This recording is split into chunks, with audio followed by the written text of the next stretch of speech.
Good afternoon and welcome to the ASV's Galactic Centre Star Party New Astronomy Group session, the last of our weekend of Galactic Star Party live streaming. Before we begin, I'd like to say that in the spirit of reconciliation, the Astronomical Society of Victoria acknowledges the traditional custodians of country throughout Australia and their connections to land, sea and community. We pay our respect to the elders past and present and extend that respect to all Aboriginal and Torres Strait Islander people today. This afternoon, we bring you our final stream, and joining us today will be Ken Lamarchlin, the head of the New Astronomers Group. However, before I bring Ken in, we'll get our usual formalities out of the way. If you're enjoying our stream on Facebook, you can donate stars. As we've said before, the donations, the money raised goes to our All Abilities Astronomy project. If you're on YouTube, we have these new fandangled things called stickers. It's a similar thing to stars where you donate them to the feed of YouTube, and EASV gets the funds for our All Abilities Astronomy project. And if you're not subscribed to YouTube, please subscribe to us on YouTube and follow us on Facebook. And with the formalities out of the way, let's bring Ken in and see what we can learn. Good afternoon, Ken. G'day all. So Ken, you're going to teach us a little bit about astronomy for beginners. So for those of us new to astronomy, what we can expect to do and learn and to get us into the field of astronomy. So bringing up the tail end and we're starting at the beginning. It's a bit backwards, but here we go. That's how we do things around here, isn't it? Yep, standard procedure. Get everyone excited and interested and then say, oh, if you want to do it, this is how you do it. So the floor is yours. And if anybody has any questions and comments, pop them in the chat. And as Ken moves through, I'll ask them for you, and we'll get him to answer them. All yours, Ken. Thank you, Mark. So I run the New Astronomer Group, and we try to teach all the basics, and we have a calendar of 12 different subjects that we walk through, different aspects of astronomy. And sometimes I feel a bit condescending because you are teaching the basics, but no one has ever complained. And I'm constantly reminded how smart the people are in the room because they often have letters before or after their names. And, one example is, it's probably 20 years ago now, someone asked me, why are the volcanoes so big on Mars compared to Earth? And I said, well, I really didn't know back then. And I said so. And a hand went up at the back of the room, and he was a geologist, and he says, well, it's plate tectonics. On the Earth, you have plate tectonics, and the volcanoes come up from underneath. But because the plates are moving, you end up with a whole chain of different islands, like the Hawaiian Islands. But on Mars, there are no plate tectonics. So that volcano just keeps growing and growing and growing for millions and millions and millions of years. So I'm constantly reminded how smart people are, but they're here to learn this little piece that they know nothing about. So that's what we go about. So we're going to cover a few basic things about observing. So we're going to talk about planning your first observing session, and we're going to do that using a website called Star Maps and the maps that they put out. Now, this is the ASV, or my ASV NAG website. So typically on the ASV website, we all get a page, but I wanted to have more. So like some of the other sections, I've created my own. So you can go to asvnag.info, and on the links page, down in here,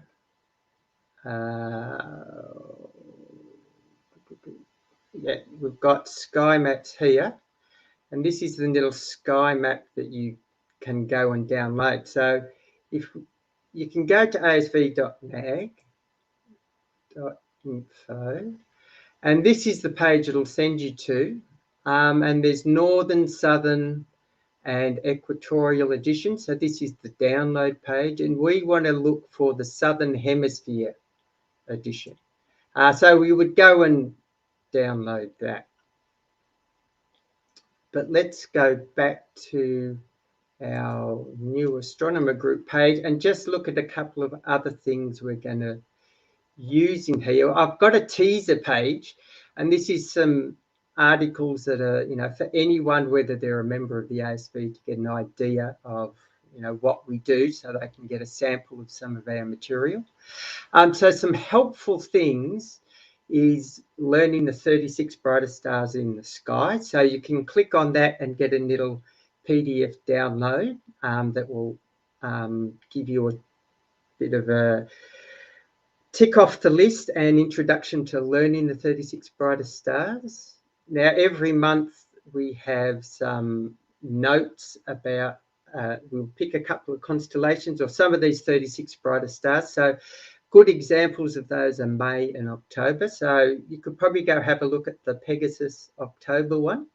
So you could click on that.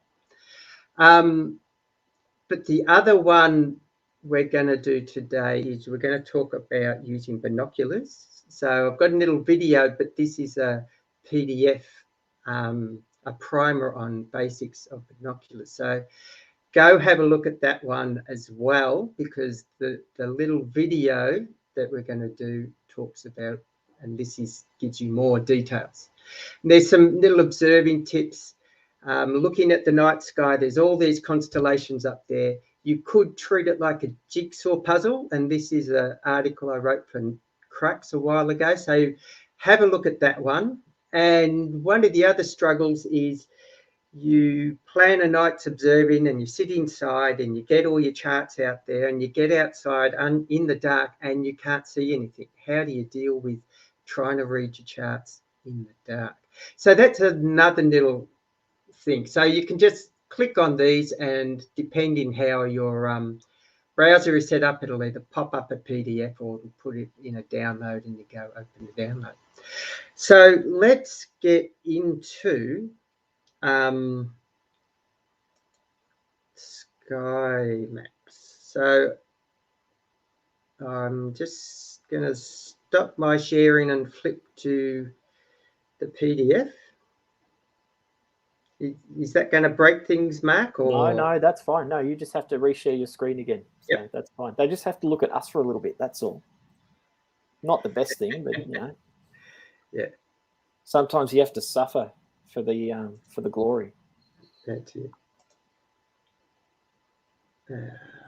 Why is it? So we've got a couple of questions that aren't really questions, but they're funny.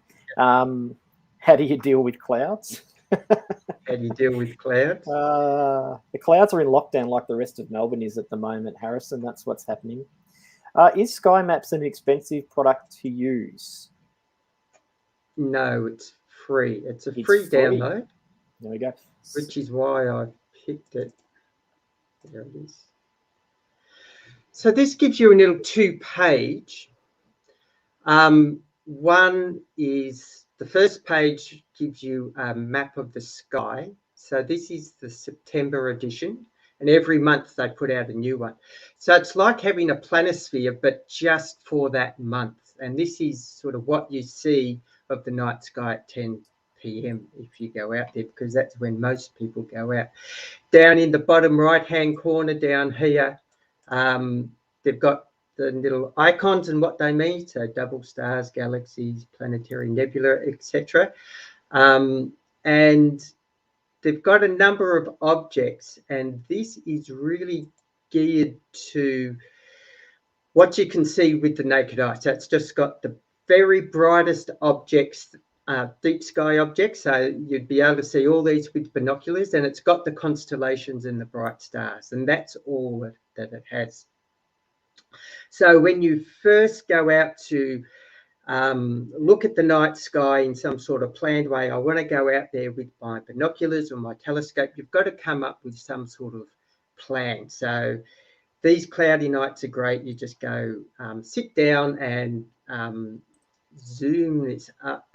And on the second page, we'll give this document a little bit of context of how to use it, because most people just say, go have a look at sky maps. But what you want to do is break it up according to this. So if you're just going out there with naked eye or you've got binoculars, what I'd like you to do is pick 4 or 5 objects that you could see with the naked eye, and then 4 or 5 objects that you could see with binoculars. Now, I'm saying a small number because you don't want to pick each and every one of them and go out and try to tackle that, because it's just too much. You're starting out. You need time to absorb things. But if you've got a telescope, I'd ask you to pick 5 telescope objects and maybe 5 binocular objects. And all these objects are on the map, which is the really nice thing about this map. So where's our view? We'll just get in a bit closer to have a look. We have a question, Ken, and I've just noticed what she's talking about. Jen, what is the blue cloudy part? I was confused by the small glob in the bottom.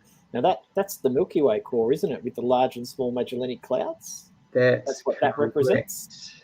There we go, Jen. There you go. So that blue line, and then the 2 other smaller blue spots that you see. So the big long blue line is the Milky Way, I guess, and the 2 small clouds are the large and small Magellanic Clouds.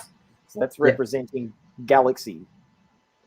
Now, I can't seem to find my zoom button on this, but we're going to leave this as it is, because you can come back to this. Just go to skymaps.com and download it. It's all free. Because what I want to talk about, I'll just flip my sharing again.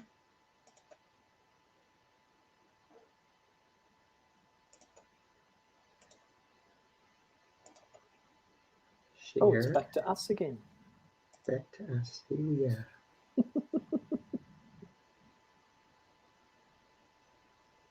And, are you looking for another screen to share? Yeah, I've got it now.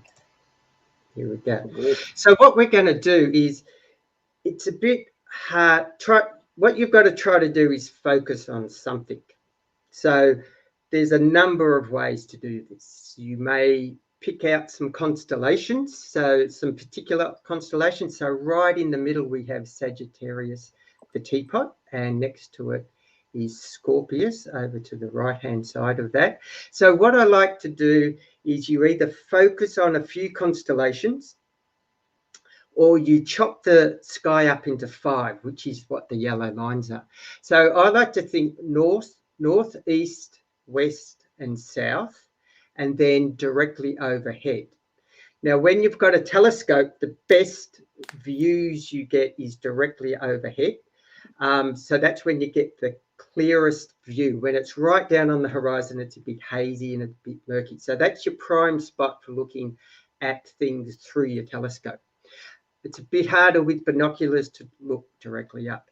But your first priority when you go out there at night is what is in the west and what is setting, because what is in the west, after an hour after it's dark, it can set and disappear. So you want to prioritize any object over in the west. So if you wanted to have a look at Venus, the moon is coming up, or if you wanted to get into Centaurus, you would have these on your list as the very first things to look at, because they're going to set. Over in the east, they're down a bit lower, so you sort of prioritize that as last, because they will be, in an hour or 2 time when other things have set, you can go have a look at things coming in the east. In the north, there's another bit of priority here, because we've got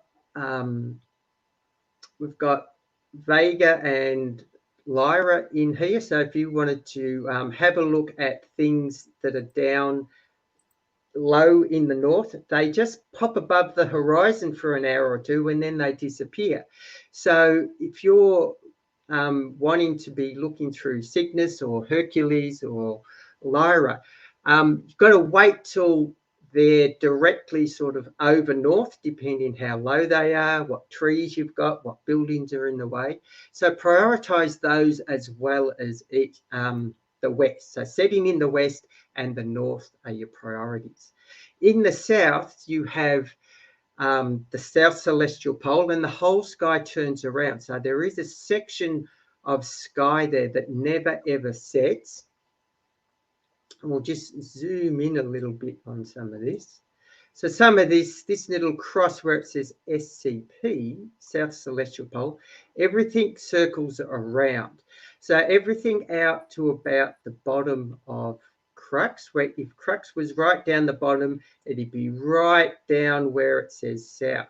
So that sort of circle around there is always up, but you've got to watch. So if you were going to have a look at 47 TAC, that's all good, nice and high in the sky, but the Large Magellanic Cloud, kind of low, so not a good time to see it. But Crux is rising, so that's good. That's good. So you just got to think about, what do I need to look at first? What's in the sweet spot in the middle of the sky directly overhead for the telescope? And binoculars, hard to look directly overhead unless you get out the banana chair or the get on the trampoline and look directly up. So you tend to look out sort of 45 degrees, maybe a bit higher, and down to what you can see in the horizon. So that's sort of dividing the sky up into 5 pieces. So that's one idea, and the constellation idea is a good idea too. Now, the other thing you want to do is, when you're on the sky maps and you've got a list of objects, you've got to learn to read these sky maps. So if you know some of these constellations, so if you really understand Scorpius, you can just look up into the sky and see that hook of the tail, that question mark size thing, but you've never really noticed Sagittarius, you've never picked it out. So what I would suggest you do is look at Scorpius, look at some of the objects. So you've got M6, M7, the butterfly cluster, etc. Look at some of those objects and get comfortable with looking at the sky map and being able to look up in the sky. And once you've done that with a couple of constellations, that's building the skill of reading the chart and being able to look up in the sky and understand that. And then you need to stretch yourself to something you don't know. So Sagittarius would be a good one because it's right next door to Scorpius, which you do know. But the strange thing about Sagittarius and the teapot asterism is it's never up the right way. So it's often the case of you need someone to point it out, Sagittarius, or you need to spend a bit of time sort of spinning it on its side or upside down, whichever way it is, to work it out the first time. And once people have been shown Sagittarius and the teapot sort of shape in there, and that it's upside down or it's on its side, they can then work out, hey, well, I understand that now. I can work it out. And look, there's a couple of objects in here, M22, M8, and I can grab my binoculars and go out looking for those. So you need to learn the art, and then you need to stretch yourself. And one by one, you go through picking a constellation that's got an interesting object in it and knocking them over. Ken, can I just say that it's for people not to, I guess, get disheartened and disillusioned if it takes some time, because I've been doing this now for only, so 6 or 7 years, and I still don't know a lot about the night sky, and I look up at it any time that there's a clear sky. So it takes time. It absolutely takes time. Yeah. It's not, you're not going to get it straight away. It's going to take years of practice, really. So just if you struggle, some of them are so faint and obscure, most people don't know them. I reckon most people know 20 or 30 constellations, being the bright, bold ones, and start with the bold things. This is what the 36 brightest stars are about. The 36 brightest stars are like bright pin marker pins in the sky. Learn those, and then learn their names, and then look at, well, what constellation is that bright star in? And you join up a couple of constellations. You may have a constellation on the left, you've got one on the right, and you think, well, okay, I know those. knowing them for years, but what's in the middle, you know? And it may be the middle, up a bit, down a bit, and just, you know, build it up one by one. Don't stress yourself, because it really is a learning. Absolutely. So it's only recently that now I go out in the backyard, and even in Melbourne skies, I can see Scorpius. Like now I know. I look up and go, oh, I can see it now straight away without even trying to look for it. Whereas years ago, I would look up and go, well, I don't even know what that is. So yeah, it does. It takes time. Yeah, it does. Now, you ready to share? Did you want me to share your video yet, or are we? We're going to have a look at the document first. Yep. Wait for you to share your screen again. All right. There we go. So this is a binocular how-to. Now, are this is the one. Are you able to zoom in a little bit on that? Yep. View. Where's my zoom? Rotate. I think it was down the bottom of the screen by the look of it. There we go. The little plus button. I've got the StreamYard thing in the way. That's why I haven't been.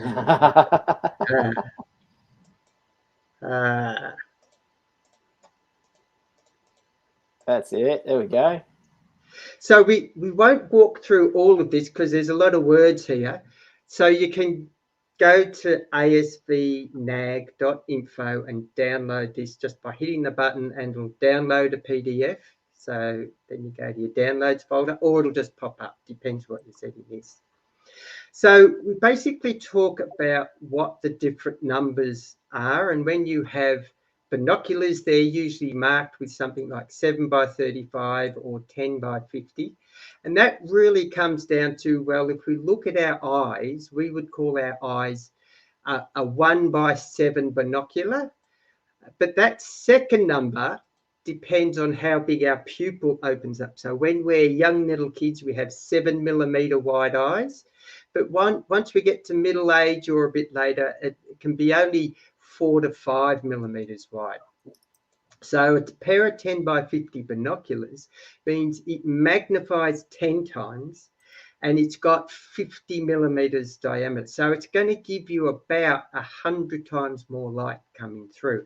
And they come in different views. So the picture on the right shows you a wide field of view and a narrow field of view, depending on the magnification. And we talk about high power. You can get high power binoculars, and when you do that, you're going to need a stand to put them on, so a tripod. Some people have real trouble holding binoculars still.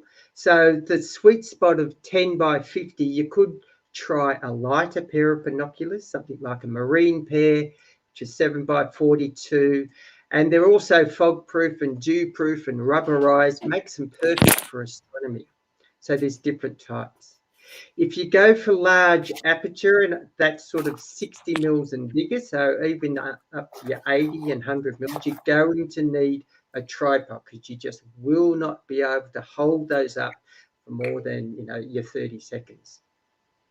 There's zoom binoculars out there. Unfortunately, they don't deliver the sharp views because the fixed magnification is optimized for a nice sharp view, and as you zoom up and down, it can go a bit blurry, and they're just not as good. Image stabilized binoculars, very expensive, but when you hit the button, everything just freezes still. So if you've ever been looking up at the Pleiades in your binoculars and everything keeps moving around a bit left and right, it's because it's that number of 10 times magnification. It's magnifying that tiny little move in your hand. And we'll talk about tripods. There's two types. There's poro prism binoculars, which have this sort of zigzag light path where the barrels are out wide, but the eyepieces are in close together. And that's been a very traditional design, but what's coming in now is the roof prism binoculars, which were always very, very expensive. They're coming down in price, and they're able to make them a lot cheaper than they used to. So over time, you're going to see poro prisms. There's going to be less and less of those and more roof prisms. They give very much the same view, but the roof prism are much lighter to hold on to. Binoculars for beginners. You've got to remember, you know, you can go out and spend $2,000 on binoculars, but why would you do that? The main purpose of binoculars is to use them to find, you know, go to the constellation, do your little star hop, find out where that faint fuzzy object is, so then you can turn your telescope to it, and the telescope's going to give you the better view because it's got more light gathering power, it's got more magnification. The price, sort of $150 to $500 is the price of a really good pair of binoculars. I say $150 because below, if you knock those out, it gets rid of all those cheap ones, especially if they say fixed focus. Whatever you do, do not get fixed focus, because that means there is no focus. So if your eyes are a little bit different to everyone else's, you can't focus them. And $500, just because more than that, you're getting up into exotic binoculars. But if you're the sort of person that is really going to spend time looking through, just sweeping through the Milky Way with a big pair of 80 or 100 mil binoculars, that justifies you spending more than $500. But you've just got to think about it. Now, there's a little tip on focusing binoculars. Most binoculars have a center wheel, which focuses both sides of the binoculars, and one side you'll have a little adjustment that you can find focus. So what you do is you look through the side you can't adjust and turn the center wheel, and you get that looking all nice and sharp. So in this one, it will be the right hand side, and it pretty much always is. I've never seen a left-handed diopter adjustment. So you get the right hand side, middle focus, it all looks sharp. Then you close that eye and open the other eye, and you look through the left hand side and you do a fine adjust of just that left eye. When that looks sharp, you now open both eyes. You've got to wait about 10 seconds because the brain is now going to try to merge those two into one view. And then you would do a fine little focus of the center or the left or a bit of both. And then you'll have nice, sharp looking views. This is just our copyright. So we use Creative Commons. You're welcome to use our material, but you can't make a profit off it because the ASV is non-profit. So you're welcome to give this to your kids and they can do their school assignments, but it's really about you. Now we're going to talk about tripods. There's a few different types. The camera tripod is the usual one. Why do you want to use a tripod? It's because there's always a little bit of movement, a little bit of shake in your hands. And if you want to have dedicated just looking through your binoculars, once you get them still sitting on a tripod, you will see more stars. And if you're looking at things like the moon, all the craters will be that bit sharper. Okay, so camera tripod, I don't really need to tell you about that one. Everyone understands that one. The monopod is in our video, but it's just a single stick. And I've got the likes and dislikes. So a monopod, you know, it's a stick in your hand, so you can't set it up and show someone else through it because as soon as you let it go, it's off that object. The parallelogram, this is sort of the Rolls Royce. Really, really nice, but it is bigger to transport and you've got to carry counterweights. So you can have a read of that. And they're very versatile. This is us looking at the 2004 Venus transit, and all I'd done was hold binoculars up at the window at the office, and someone held a card and it's projected the little dot of Venus on the sun, and you get two of them, of course, because it's binoculars. So we just watch that roll through, and every 10 minutes we'd go have a look. It was quite fun. So they're very versatile, and you can just put them in your set. So Was that I'll from? stop. Was that live from Tatooine? Was it? Sorry, what was that? Was that live from Tatooine? Two Suns. Two Suns, yeah. Yeah. There you go. Sorry, Price I'm of going one. Star Wars on you.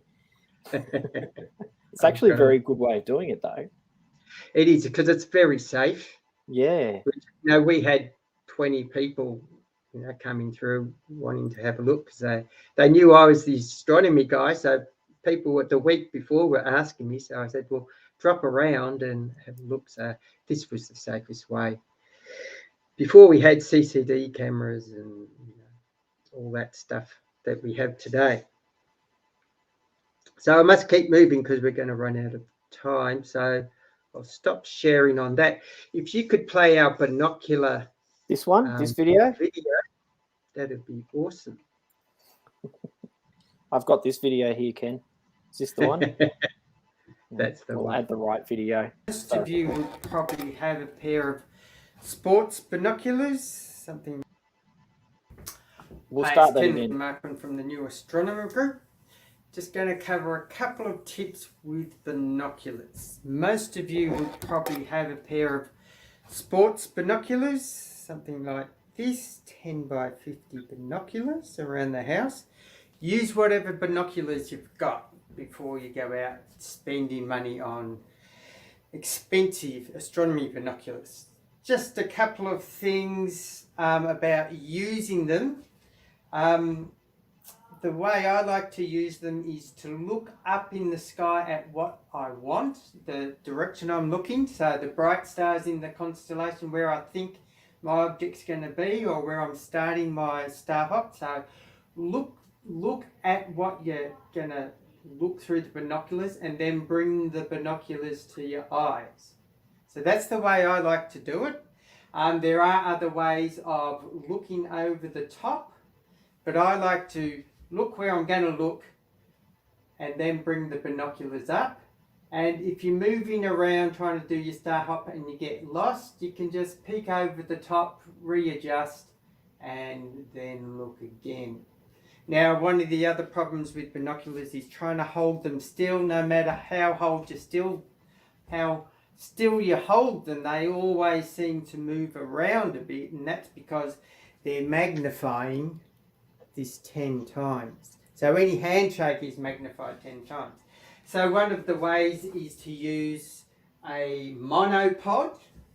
Now there are specialist ones around, but this is simply a paint roller, and from a bargain bin I've got a tripod head, and I just clip my binoculars on. There's a little clip in here.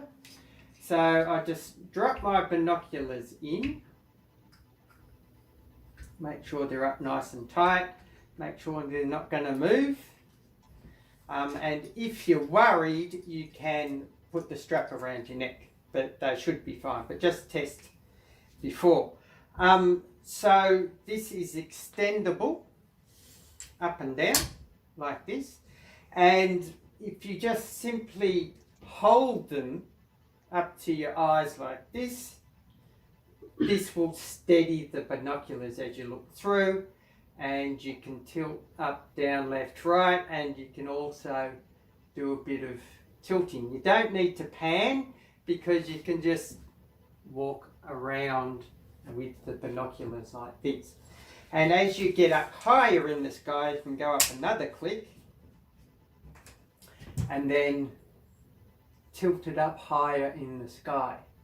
Now that may seem a bit awkward, so you can do a sit down. So let's just tilt the tripod a little bit, do the sit down on the chair. Probably won't need it as high. You can rest that end between your feet and then simply look up higher than you can standing up at your object. So that's a simple way of using a tripod, a monopod, to look, and it's just a simple little connection in here, and you just clip it in and out, and there are all sorts of different ways to connect tripods to tripod heads. Thank you. Thank you, Ken. That was actually really descriptive. It was very good. So there you go. So I just wanted to demonstrate the monopod because you don't see a lot of them around, but they are a good option if you're by yourself. If you're showing others, you want a proper tripod, so you can point it at something and have everyone have a look through. So they're different things. I do like the idea of the paint roller. That was nifty. Oh yeah, the price is sweet. Yeah. $30 instead of $300 or something. Very well played. So we're going to go to our second video, and this is just about looking through a telescope. Now, if you're an ASV member, you can go to the Zoom page and look at the August meeting. And the August meeting, we've done a 3-part series all about how to use ASV loan telescope. So this is a 3-month loan of an 8-inch telescope, which is the one you're going to see. And it goes into great detail, but this is a little 5-minute quick thing about being comfortable outside. So let it rip, Mark. Quick little... Hi, it's Kenley Markwind again from the New Astronomer Group. Quick little video about being comfortable at the telescope. This is an 8-inch Dobsonian telescope, the type that we loan out to ASV members, and as you can see, this is a very short telescope. It's not like my 12-inch where the top is up here, up at eye level to look through it. So it is a short telescope, and because of that, when you're looking through the telescope, you can do a lot of this, which is bending over, and also a lot of bending of legs. And if you're outside doing a lot of bending for a couple of hours, you're going to become very uncomfortable and end up going inside. So you just don't enjoy it as much if this is your only option of ending up with sore knees, sore legs and a sore back. Unfortunately, it's a short telescope, you can't do much about it. But regardless of what telescope you have, there are many options. So this is just a little office chair with a gas lift on it, so it gives you some height adjustability. And what I've done for safety is knock the wheels off so it can't roll away, because in the middle of the night that's not what you want. But if you're on the grass without wheels, it really doesn't go anywhere. So this is good. You can put the seat right down, and when you're observing down lower to the ground, you can look through the telescope in a nice seated position, and you can even sit here with a little blanket over your legs. You can still get to the finder scope, but the difficult one is the tail rad around the other side, so that can be a bit tricky. I have sometimes put my knee here and thought I could look through here, but you can't. What you really need to do is swap to the other knee and then use the tail rad, and then you can go back to here. So you can do your lineups, but swap the other knee so this leg is supporting you over the telescope. If you do this, you're just asking for something to go wrong. So as you go up to a higher position, you can just lift your gas chair up, and you can still quite comfortably, even with it pointing up, still be sitting down. You've probably got to move your chair around a bit, and that's one of the things is as you go around the sky, you do have to move your chair around the telescope, but that's a much better option than standing here, bending your knees and your back, which is not what you want to do. Now the other option here is a commercial product. I'll move the telescope out the way so you can see this. This is a commercial product. Nice, steady, stable chair. You can use it on your knees, you can sit down. It's not going to go anywhere, and it's got a nice little footrest down at the bottom. So it's very, very stable. So you can put one knee on, lean over the telescope. And of course, the height is adjustable from right down low. If you're chasing something near the horizon, which you tend not to do because near the horizon is not where you get the best view of objects, but if you're chasing something like a transit of one of the moons of Jupiter, or you're looking for Mercury as it's setting or as it's rising because it's not visible for long, you can get right down low. And this is adjustable to all the heights on the rack here. So you can see the rack that it sits on, and it'll go right up to the top. And when it's on the top, it's still, you're able to put your feet on and sit down. And in my 12-inch, I can sit here and the eyepiece is directly in front of me. So that's a bit about being comfortable. Just make sure whatever option you use is nice and stable and not going to roll away or anything like that. Enjoy. So there you go. Yeah, that was a really cool video. That's your... Oh, we're done. I think we're done. Oh, we're done. Does anybody have any questions they'd like to ask Ken? I think everyone's just been listening along intently. Well, here we go. Lee wants to know, where are those seats available? Is it a particular brand? That's a really cool seat. It really was. It is a really cool seat. I'd just say, look, most telescope shops have them. Yeah, I don't know. I didn't actually purchase that one. Someone actually donated it to me and said, here, have it. I don't need it anymore. There are also plans on the web. You can build wooden versions of that yourself. So if you're a do-it-yourself person. But yeah, just have a look on the website. Just look for telescope observing chair. There's all different types, and that's one example. And that's a good example. Being told Bintel, Stuart's saying if he has one of those chairs. No, very good. So yeah, a lot of support for that type of chair, which is great. Yeah.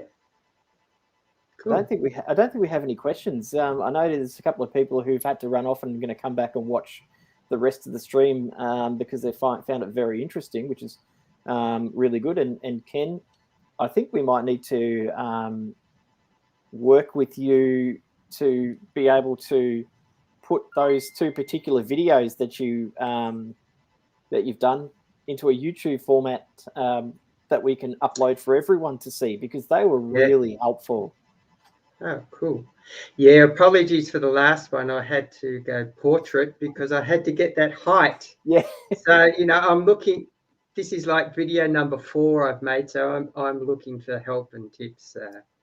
Well, I think Lee and I will be able to give you a hand with those, that's for sure. Starting my journey, Mark. So that's all right. Clint, is your video available for download? In fact, Mark, will Ken's talk be available to view later or download? Yes, Clint.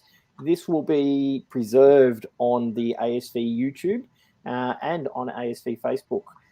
So you'll be able to go back and watch it again and again to get all of those tips and find all of those links that Ken has mentioned, which will be great. So, Clint, you're a member, so go to the Zoom page for all the section meetings, because I don't think... set me right on this, Mark. The section meetings don't appear in the public ASV page? Is that right? No, they do, but the links don't. The links to the Zoom doesn't. That only appears on the members' side. So the general public will know when you're having a NAG meeting. They just can't Yep. join in unless they're a member. Okay. Yeah. Yeah, so the Zoom page, August meeting, you'll see New Astronomer Group Telescope How To. So there's 3 videos all played. So I think there's like an hour of video just about telescopes. That's good though. So have a crack at that, and I've got to redo those because I got really good feedback from the group about the things I've done wrong. And the most important thing to say, never look at the sun. I did not say it. So Tamara is a member, and she wants to know, do we have to let someone know if we're coming to the NAG meetings, or do we just log on? So Tamara, you don't need to let anybody know that you're coming to a NAG meeting. When's the next NAG meeting, Ken? We're the 3rd Wednesday, so this coming Wednesday. So this coming Wednesday. Yep. The Zoom link, say tomorrow, if you log into your ASV, if you log into the ASV website and scroll down and go across to the members section and scroll down to Zoom meetings, there will be a Zoom link under New Astronomer Group that you can literally click on Wednesday night. What time, Ken? 8 o'clock, 7:30? 7:30. 7:30 on Wednesday night. You click on that link, it'll open your Zoom, and Ken will let you in. And that's basically it. That's how you get into it. If you're not an ASV member, join before Wednesday and go along to Ken's session. Yeah. You can get on about 1:15, and we chew the fat for about half an hour and start the main meeting about 1:45. So everyone can just come in and chat between each other and share what they're doing. I think you're going to have a new person jumping in tomorrow. Looks like she said she's found the link, so you'll have Tamara joining you on Wednesday. Cool. Say hello when you get there. Lisa Jane saying that's really informative. Thanks so much, Ken. It was a very informative stream. I think that's pretty much it. We don't have any more comments or questions. Cool. Nice and short and sweet to round us out. Thank you, everyone who joined us for our Galactic Star Party live stream extravaganza, as I'm calling it. Hope you all enjoyed the really cool retro arcade game space-inspired artwork that we did. And thank you to everyone who bought raffle tickets and donated stars and stickers. We've raised around probably just under $4,000 for this weekend's live streams through all of those the raffles and stickers and whatnot. We hope you learnt something new and interesting about astronomy over the weekend. If you're not a member, asv.org.au/join. And once again, if you're not yet following us on Facebook, please do. And if you're not yet subscribed to us on YouTube, please subscribe. And we will see you at our next live stream event, which I believe will be International Observe the Moon Night in a few weeks' time. So we'll see you then. Thank you, everyone, for joining us. Bye. Thank you.